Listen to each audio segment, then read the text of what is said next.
नमस्कार, मी श्वेता अंकले. तरुण भारतच्या न्यूज बुलेटिनमध्ये आपल्या सर्वांचे स्वागत. आता पाहूया ठळक घडामोडी. बेळगाव वेंगुर्ला रस्त्याची चाळण झाली असून या रस्त्यावरून जा ये करणाऱ्या नागरिकांना अनेक अडचणींना तोंड द्यावं लागत आहे. या रस्त्याची तातडीने दुरुस्ती करण्यात यावी, अन्यथा भव्य रास्ता रोको करण्यात येईल असा इशारा महाराष्ट्र एकीकरण समितीच्या वतीने देण्यात आलाय. आज सोमवारी तालुका महाराष्ट्र एकीकरण समितीने सार्वजनिक बांधकाम कार्यालयावर मोर्चा काढून आंदोलन केले.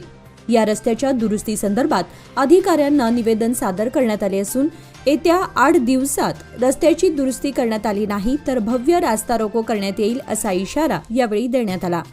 यावेळी माजी आमदार मनोहर किणेकर, RM चौगुलेसह इतर नेते आणि कार्यकर्ते उपस्थित होते. बेळगाव सांब्रा विमानतळाला खासदार प्रियंका जारकीहोळी यांनी आज सोमवारी भेट देऊन विमानतळाचा आणि नव्याने बांधण्यात येणाऱ्या टर्मिनलच्या विकास कामासंदर्भात अधिकाऱ्यांशी चर्चा केली. यावेळी टर्मिनल बिल्डिंग, रनवे, टॅक्सीवे, यंत्रणा सुरक्षा स्कॅनर यासह विविध कामांची पाहणी करून सुरक्षा उपकरणांसह प्रलंबित विकास कामे पुन्हा सुरू करण्याच्या सूचना अधिकाऱ्यांना दिल्या. बेळगावमधून राज्यातील विविध जिल्हे जोडण्यासाठी आवश्यक ती पावले उचलावीत, जे जिल्ह्याच्या व्यापारी आणि उद्योगांच्या विकासासाठी फायदेशीर ठरेल असे त्यांनी अधिकाऱ्यांना सूचना केल्या. शेतकऱ्यांच्या जमिनीची पाहणीपत्रामध्ये वक्फ मालमत्ता म्हणून नोंद झाली आहे. या संदर्भात सरकारने शेतकऱ्यांना पाठवलेली नोटीस जरी मागे घेतली असली तरी शेतकऱ्यांना ती नोंद हटून कायमस्वरूपी दिलासा द्यावा अशी मागणी करत मंत्री जमीर अहमद खान यांच्या राजीनाम्याची मागणी करत बेळगाव भाजपकडून भव्य असा मोर्चा काढून जिल्हाधिकाऱ्यांमार्फत राज्यपालांना निवेदन सादर करण्यात आले. मुख्यमंत्री सिद्धरामय्या व सरकारवर जोरदार घोषणाबाजी करत त्यांचा निषेध व्यक्त करण्यात आला. वक्फ बोर्ड रद्द करण्याची मागणी यावेळी करण्यात आली. नंतर हा मोर्चा जिल्हाधिकारी कार्यालयावर नेण्यात आला. यावेळी मागणीचे निवेदन जिल्हाधिकारी मोहम्मद रोशन यांना सादर करण्यात आले. माजी मंत्री मुरगेश निराणी, भाजप राज्य उपाध्यक्ष अनिल बेनके, महांतेश कवटगीमठ, भाजप नेते संजय पाटील व भाजपचे कार्यकर्ते मोठ्या संख्येने उपस्थित होते. प्रत्येक व्यक्तीमध्ये एक उत्तम खेळाडू दडलेला असतो. त्यासाठी खेळाच्या माध्यमातून त्यांच्या अंगी असलेल्या खिलाडू वृत्तीला प्रोत्साहन देणं गरजेचं असतं. व्यायामपटूंना बेळगावचं वातावरण अनुकूल आहे. बेळगाव जिल्ह्यामध्ये अनेक गुणवान होतकरू शरीर सौष्ठवपटू आहेत. त्यांना प्रोत्साहन देण्यासाठी Belgaum district body builder association and स्पोर्ट्सची स्थापना करण्यात आली आहे. ही संघटना इंडियन ऑलिम्पिक असोसिएशन व इंडियन बॉडी बिल्डिंग फेडरेशनशी संलग्न आहे. बेळगावच्या शरीर सौष्ठवपटूंना चांगल्या प्रकारचे प्रशिक्षण मिळावे, त्यांना राष्ट्रीय स्तरावर आयोजित केल्या जाणाऱ्या स्पर्धेत भाग घेण्याची संधी मिळावी, युवकांना व्यसनांपासून अलिप्त ठेवून त्यांच्यामध्ये व्यायामाची आवड निर्माण करावी, यासाठी संघटनेच्या वतीने येत्या गुरुवार दिनांक 7 नोव्हेंबर रोजी टिळकवाडी बेळगाव येथील ओरिएंटल तुकाराम महाराज सांस्कृतिक भवन सायंकाळी 4 वाजता संघटनेचा उद्घाटनाचा कार्यक्रम आयोजित करण्यात आला आहे. आजच्या पत्रकार परिषदेवेळी संघटनेचे अध्यक्ष महेश सातपुते, उपाध्यक्ष सुनील चौधरी, बाबू पावशे, नारायण चौगुले, राजेश लोहार आदी उपस्थित होते. राज्यात वक्फ बोर्ड मालमत्तेचा मुद्दा चांगलाच चर्चेत आलाय. दरम्यान मुख्यमंत्री सिद्धरामय्या यांनी शेतकऱ्यांना बजावलेल्या नोटिसा तातडीने मागे घेण्याच्या कडक सूचना अधिकाऱ्यांना दिल्या आहेत.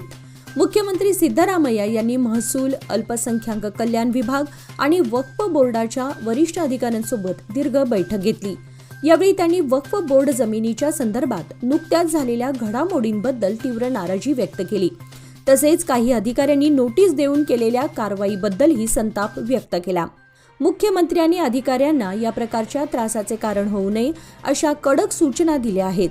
दहशत आणि भाजप वक्फ बोर्ड जमीन मुद्द्याचा राजकारणासाठी वापर करत आहेत. राज्यातील शांतता भंग करण्याचा प्रयत्न करत आहेत. सिद्धरामय्या यांनी राज्यातील जनतेला विनंती केली आहे की जनतेने भाजप आणि दहशतचा खोटा प्रचार ऐकू नये. दरम्यान शेतकऱ्यांना यापूर्वी बजावलेल्या नोटिसा तात्काळ मागे घ्याव्यात. शेतकऱ्यांच्या ताब्यात असलेल्या जमिनींना कोणत्याही प्रकारची अडचण येऊ नये अशी सूचना त्यांनी केली.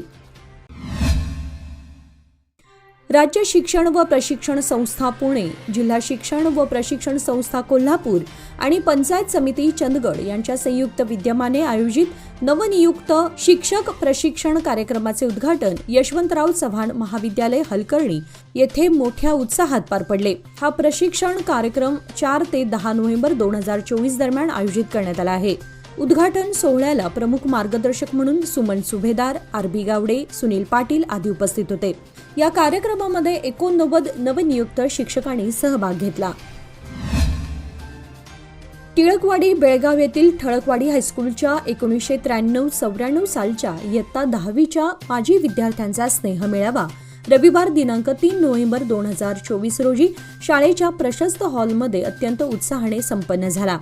यावेळी गत 30 वर्षांच्या आठवणींना उजाळा देण्याकरिता आपल्या बॅचमधील सर्व माजी शिक्षक वर्गाला यावेळी खास आमंत्रित करण्यात आले होते. 1994 बॅचमधील तब्बल 106 माजी विद्यार्थी आणि विद्यार्थिनींची या स्नेह मेळाव्याला लक्षणीय उपस्थिती लाभली. काही विद्यार्थी खास मुंबई, पुणे, मराठवाडा, बेंगलोर आदींसह विदेशातून फक्त या मेळाव्याकरिता आवर्जून उपस्थित होते. त्यामुळे हा एक ऐतिहासिक स्नेह मेळावा ठरला. या कार्यक्रमादरम्यान शिक्षक आणि माजी विद्यार्थ्यांनी आपल्या शालेय जीवनातील 30 वर्षांपूर्वीच्या स्मृतींना उजाळा दिला आणि आपल्या भावनांना वाट मोकळी करून दिली. तो क्षण सर्वांसाठी भावनिक असाच होता. या स्नेह मेळाव्याकरिता प्रमुख अतिथी म्हणून आदरणीय माजी शिक्षक MR Kulkarni sir, MD Paramoji sir, विद्यमान मुख्याध्यापक RR Kudturkar sir, ML Bhosale sir, Vivek Patil sir, शिक्षिका SC सारंग आणि संगीता देशपांडे यांच्यासह सध्या शाळेमध्ये कार्यरत असलेले शिक्षक वर्ग बहुसंख्येने उपस्थित होते. प्रसंगी सर्व आजी माजी शिक्षक वर्गाचा यावेळी माजी विद्यार्थ्यांकडून शाल, श्रीफळ, स्मृतिचिन्ह आणि गुलाब पुष्प देऊन सन्मान करण्यात आला. तसेच शाळेला डिजिटल स्मार्ट TV भेटीदाखल देण्यात आले, ज्याचा शालेय विद्यार्थ्यांना डिजिटल अभ्यासासाठी लाभ होणार आहे.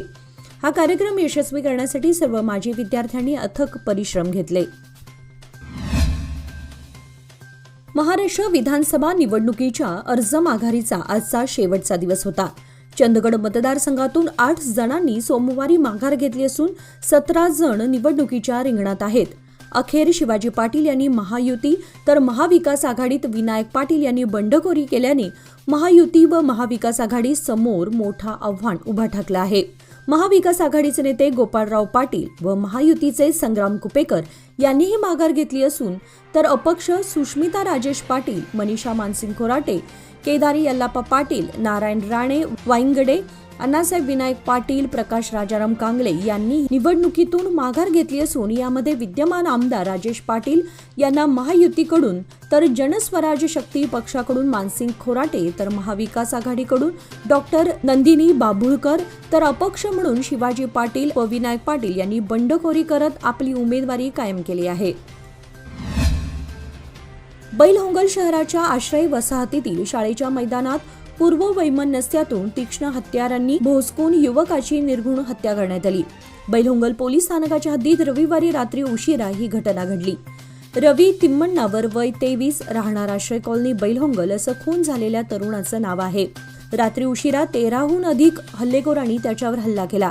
यामध्ये विळा आणि बिअरच्या बाटलीने त्याला मारहाण करण्यात आली. या हल्ल्यामध्ये गंभीर जखमी झालेल्या तरुणाला स्थानिक शासकीय रुग्णालयात उपचारासाठी दाखल करण्यात आलं होतं.